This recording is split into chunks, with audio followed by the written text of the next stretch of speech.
தொடர்ந்து கடவுளில் கலக்கும் வரையிலும் இருப்பாரு. உயிர் போவதை தொடர்ந்து கடவுளில் கலக்கும் வரையிலும் இருப்பாரு. தெரிஞ்சிக்க வேணுங்க ஐயா, தெரிஞ்சிக்க வேணுங்க, புரிஞ்சிக்க வேணுங்க அம்மா, புரிஞ்சிக்க வேணுங்க. தெரிஞ்சிக்க வேணுங்க ஐயா, தெரிஞ்சிக்க வேணுங்க, புரிஞ்சிக்க வேணுங்க அம்மா, புரிஞ்சிக்க வேணுங்க. காவல் தூதர் கடவுள் எப்போ நமக்கு தருவாரு?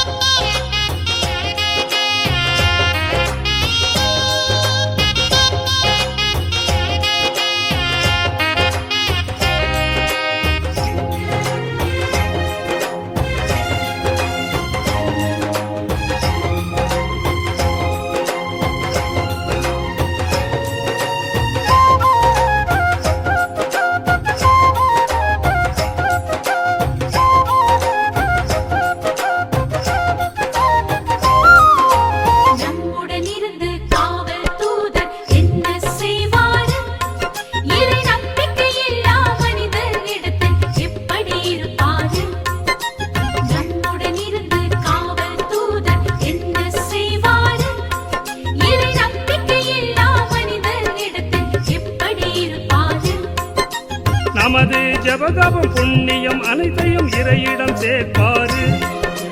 நமது ஜபதபம் புண்ணியம் அனைத்தையும் இறையிடம் சேர்ப்பாரு. பின்னம்பிக்கை இழந்தோர் மனதை மாற்ற இறைவனை கேட்பாரு. பின்னம்பிக்கை இழந்தோர் மனதை மாற்ற இறைவனை கேட்பாரு. தெரிஞ்சிக்க வேணுங்க ஐயா, தெரிஞ்சிக்க வேணுங்க, புரிஞ்சிக்க வேணுங்க அம்மா, புரிஞ்சிக்க வேணுங்க. தெரிஞ்சிக்க வேணுங்க ஐயா, தெரிஞ்சிக்க வேணுங்க, புரிஞ்சிக்க வேணுங்க அம்மா, புரிஞ்சிக்க வேணுங்க.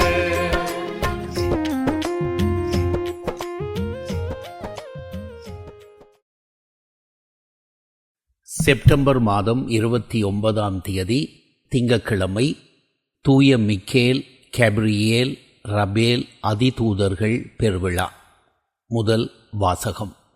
இறைவாக்கினர் தானியேல் நூலிலிருந்து வாசகம். அதிகாரம் 7, இறை வசனங்கள் 9 முதல் 10 மற்றும் 13 முதல் 14 முடிய. நான் பார்த்து கொண்டிருக்கையில் அரியணைகள் அமைக்கப்பட்டன. தொன்மை வாய்ந்தவர் அங்கு அமர்ந்தார். அவருடைய ஆடை வெண்பனி போலவும் அவரது தலைமுடி தூய பஞ்சு போலவும் இருந்தன. அவருடைய அரியணை தீக்கொழுந்துகளாயும் அதன் சக்கரங்கள் எரி நெருப்பாயும் இருந்தன. அவர் முன்னிலையில் இருந்து நெருப்பாலான ஓடை தோன்றி பாய்ந்தோடி வந்தது. 10,000 பேர் அவருக்கு பணிபுரிந்தார்கள். பல கோடி பேர் அவர் முன் நின்றார்கள். நீதிமன்றம் தீர்ப்பு வழங்க அமர்ந்தது. நூல்கள் திறந்து வைக்கப்பட்டன.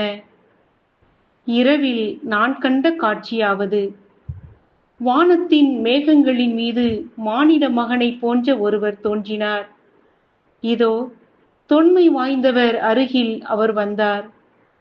அவர் திருமுன் கொண்டு வரப்பட்டார். ஆட்சியுரிமையும் மாட்சியும் அரசும் அவருக்கு கொடுக்கப்பட்டன. எல்லா இனத்தாரும் நாட்டினரும் மொழியினரும் அவரை வழிபட வேண்டும். அவரது ஆட்சியுரிமை என்றும் உள்ளதாகும். அதற்கு முடிவே இராது. அவரது அரசு அழிந்து போகாது. ஆண்டவரின் அருள்வாக்கு. இறைவா உமக்கு நன்றி. நற்செய்தி வாசகம். கடவுளின் தூதர்கள் மானிட மகன் மீது ஏறுவதையும் இறங்குவதையும் காண்பீர்கள். யோவான் எழுதிய தூய நற்செய்தியிலிருந்து வாசகம். அதிகாரம் 1, வசனங்கள் 47 51 வரை. அக்காலத்தில் நத்தினியேல் தம்மிடம் வருவதை இயேசு கண்டு, இவர் உண்மையான இஸ்ரேலர், கபடற்றவர் என்று அவரை குறித்து கூறினார்.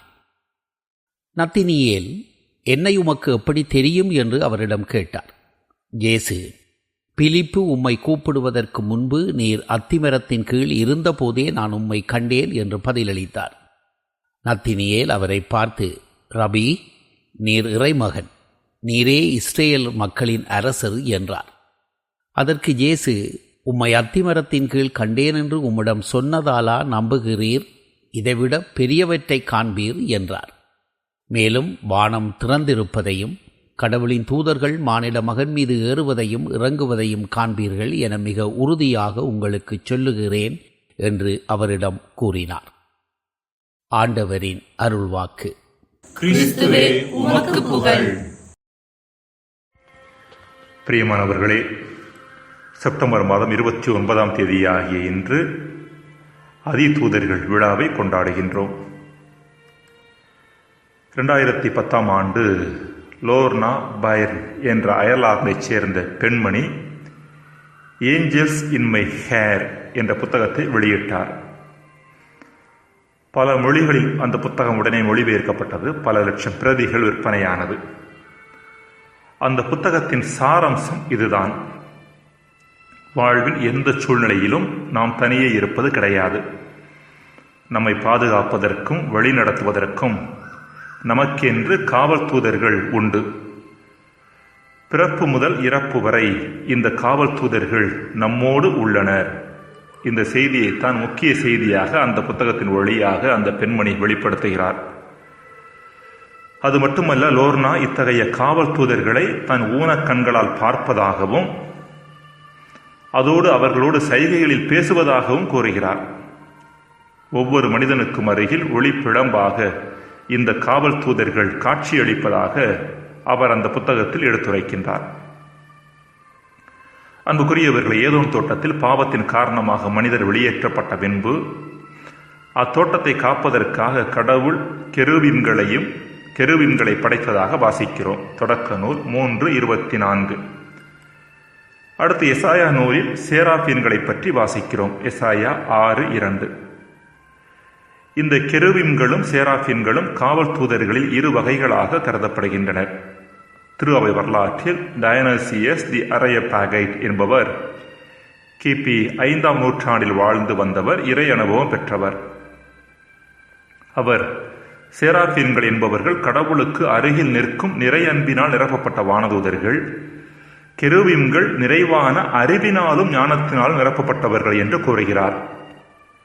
இத்தகைய வானதூதர்களில் மூவர் திரு அவையால் அதிதூதர்களாக சுட்டிக்காட்டப்படுகிறார்கள். இவர்கள் கடவுளின் முக்கியமான 3 பணியின் அடையாளங்களாக இருந்து அவற்றை செய்து வருகிறார்கள். முதலாவதாக மிக்கேல். இந்த அதிதூதரின் முக்கிய பணி பாதுகாப்பது. கீழ்கண்ட விவிலிய பகுதிகள் இதை சுட்டிக்காட்டுகின்றன. தானியேல் 10:13, தானியேல் 12:1, யூதா 1:9. அலகையின் உடல் மீது நின்று கொண்டு அதை வெற்றி கொண்டதாக உள்ள புனித மிக்கேலின் திருவுருவச் சிலை தீமையிலிருந்து அவர் நம்மை பாதுகாப்பதன் அடையாளமாக இருக்கின்றது. அன்பிற்குரியவர்களை, இந்த மனிதர்களது உள்ளத்தை அதீத அளவில் பாதுகாப்பின்மை உணர்வு, ஃபீலிங் ஆஃப் இன்செக்யூரிட்டி ஆட்டி படைக்கின்றது. இந்த பாதுகாப்பின்மை உணர்வு பயத்தை உருவாக்குகிறது. பயம் கவலையையும் பதற்றத்தையும் மன சஞ்சலத்தையும் நம்மில் ஏற்படுத்துகிறது. மனிதர்கள் ஏராளமானோர் இப்படிப்பட்ட மோசமான பாதுகாப்பின்மை உணர்வை பொருட்குவிப்பின் வழியாக வெற்றி கொள்ள முயற்சிக்கின்றார்கள். அதாவது, நிறைய பணமும் வசதியும் சேர்ந்துவிட்டால் தாங்கள் எதிர்காலத்தில் எதை பற்றியும் கவலைப்பட வேண்டியதில்லை என்று எண்ணி அவற்றை சேர்க்கின்றார்கள். ஆனால் துரதிர்ஷ்டவசமாக நாம் எவ்வளவு தூரத்திற்கு பொருளை சேர்க்கிறோமோ அவ்வளவு தூரத்திற்கு கவலையும் கூடிக்கொண்டு போவது நம் வாழ்க்கை அனுபவம். எனவே நம் பாதுகாப்பை பொருட்களில் தேடாமல் இறைவனில் தேட முயற்சிக்க அழைக்கப்படுகிறோம். காரணம், நம்மை பாதுகாக்க இறைவன் எப்பொழுதுமே தயாராக உள்ளார். இதன் அடையாளமே அதிதூதர் மிக்கேல். இரண்டாவதாக கப்ரியேல் அதிதூதர். இவர் கடவுள் தரும் செய்தி மனிதர்களுக்கு கொண்டு வரும் செயலை செய்கிறார். அதாவது இறை வெளிப்பாட்டின் ரெவலேஷன் அடையாளமாக இருக்கின்றார். கீழ்கண்ட விவிலிய பகுதிகள் இதை நமக்கு எடுத்துரைக்கின்றன. தானியேல் 8:16, லூக்கா 1:19, லூக்கா 1:26. அன்பிற்குரியவர்களை, ஒவ்வொரு நாளும் நிறைவான முழுமையான வாழ்வின் வழியை கடவுள் நமக்கு வெளிப்படுத்தி கொண்டே இருக்கிறார். ஆனால் துரதிர்ஷ்டவசமாக இறைவனது குரலுக்கு செவி கொடுக்க மறுப்பதன் காரணமாக தவறான வாழ்க்கை முறையில் சிக்கி நம்மையும் சீரழித்துக் கொள்கிறோம், நம்மை சுற்றி உள்ளவர்களது வாழ்வையும் சீரழிக்கிறோம். நம் குறுகலான எண்ணங்களும் சீரற்ற சிந்தனைகளும் நம் வாழ்வை வழிநடத்துகின்ற பொழுது அவ்வாழ்வு தோல்வியிலும் விரக்தியிலும் முடிவதற்கான வாய்ப்புகள் அதிகம். இதற்கு பதிலாக இறைவனது எண்ணங்களை தேர்ந்து தெளிந்து அதை வாழ்வாக்குகிற பொழுது, இறைவன் நமக்கு வெளிப்படுத்துபவற்றை உணர்ந்து அதன் பின்னணியில் வாழ்வை அமைத்துக் கொள்ளுகின்ற பொழுது நம் வாழ்வு செழிப்படைகிறது. இதையே தானிய இறைவாக்கினரது வாழ்வும் அன்னை மரியாவின் வாழ்வும் நமக்கு எடுத்துரைக்கின்றன. மூன்றாவதாக ரஃபேல் அதிதூதர். இவர் கடவுளது குணப்படுத்தும் மற்றும் வழிகாட்டுதலின் அடையாளமாக இருக்கின்றார். கீழ்கண்ட விவிலிய பகுதிகளில் அவரை பற்றி வாசிக்கின்றோம். தோபித்து 12:15, தோபித்து 12:17. தோபித்துவின் மகனாகிய தோபியா நெடிய பயணம் மேற்கொண்ட போது வழித்துணையாக வந்தவர் ரஃபேல். ரகுவேலின் மகளாகிய சாரா பேய் ஒன்றினால் துன்புறுத்தப்பட்ட போது அதை விரட்டி அவள் பூரண குணம் பெறுவதற்கு உதவியாக இருந்தவர் ரஃபேல். இவ்வாறு இறைவன் தரும் குணத்தின் அடையாளமே ரஃபேல் அதிதூதர். இறைவன் நமக்கு குணம் தர தயாராக இருக்கிறார் என்பதை இயேசுவின் வாழ்வும் நமக்கு தெளிவாக எடுத்துரைக்கிறது. கடவுளின் திருப்பெயர்களில் ஒன்று குணம் தருபவர் என்பது. எரேமியா 30:17 நான் உனக்கு நலம் அளிப்பேன், உன்னுடைய காயங்களை ஆற்றுவேன் என்று இறைவன் சொல்வதை நாம் வாசிக்கிறோம். ஜெபம். இறைவா, எம்மை பாதுகாக்க வழிநடத்த எமக்கு குணம் தர நீர் தந்திருக்கும் வானதூதர்களுக்காக உமக்கு நாங்கள் நன்றி செலுத்துகின்றோம்.